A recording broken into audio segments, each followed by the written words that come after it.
जय शिव। परमेश्वर के नाम से हम आपका स्वागत करते हैं इस दिन। आज हम पढ़ेंगे प्रवक्ता ग्रंथ अध्याय 2 पद संख्या 1 से 6।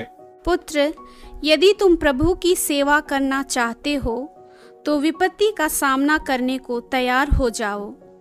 तुम्हारा हृदय निष्कपट हो, तुम दृढ़ संकल्प बने रहो। विपत्ति के समय तुम्हारा जी नहीं घबराए।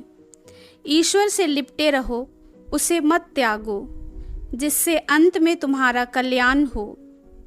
जो कुछ तुम पर बीतेगा उसे स्वीकार करो तथा दुख और विपत्ति में धीर बने रहो, क्योंकि अग्नि में स्वर्ण की परख होती है और दीनहीनता की घड़िया में ईश्वर के कृपा पात्रों की। ईश्वर पर निर्भर रहो और वह तुम्हारी सहायता करेगा। प्रभु के भरोसे सन्मार्ग पर आगे बढ़ते जाओ। मेरे भाई और बहनों, अगर हम परमेश्वर की सेवा कर रहे हैं तो हमें पूर्ण रूप से हर एक चीजों के लिए तैयार होना है। एक चीज जान लीजिए, जब हम परमेश्वर की सेवा करते हैं वो हमें परखेगा। जिस प्रकार सोना को अग्नि में डाल के परखा जाता है, उसी प्रकार परमेश्वर हमें परखेगा। बाइबल में एक उदाहरण है जोब करके। वचन कहता है परमेश्वर एक दिन स्वर्ग में था और शैतान उससे कहता है कि तू क्या कर रहा है। तो ईश्वर कहता है कि तू मेरे जोब को देखा है कि नहीं, मेरे सेवक जोब को। तो शैतान परमेश्वर से कहता है तूने अपने आशीष उसके ऊपर रखा है, इसलिए मैं उसका कुछ नहीं कर सकता। तो परमेश्वर कहता है ठीक है, मैं अपनी आशीष को हटाता हूं, लेकिन तू उसका जान नहीं लेना।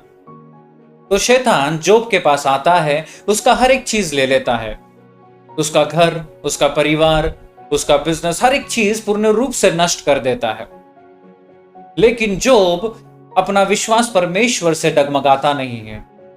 वो गिड़गिड़ाता जरूर है, वो रोता जरूर है, लेकिन परमेश्वर को रोता है, परमेश्वर के सामने गिड़गिड़ाता है और परमेश्वर से कहता है तूने तो अब चीज तो ले लिया, अभी किसके लिए रुका है। और मेरे भाई और बहनों, अंत में परमेश्वर जब देख लेता है उसका विश्वास डगमगाता नहीं है, हर एक चीजों से दुगना आशीष देता है।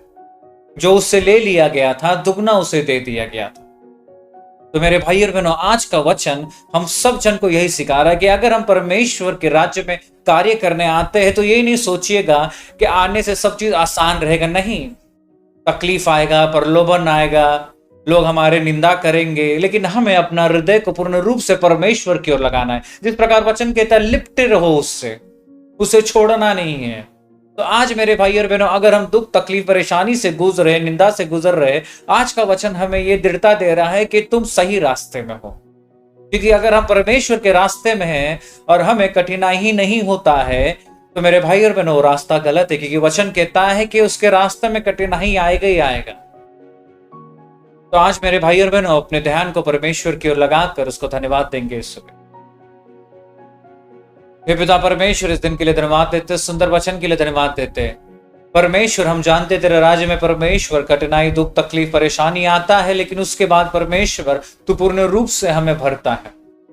जिस प्रकार परमेश्वर सोना अग्नि में परमेश्वर पूर्ण रूप से प्रकट होने के बाद ही वो पूर्ण रूप से सोना बनता है, हम धन्यवाद देते परमेश्वर कि इस प्रकार तू हमें भी परमेश्वर पूर्ण रूप से पकड़ता है।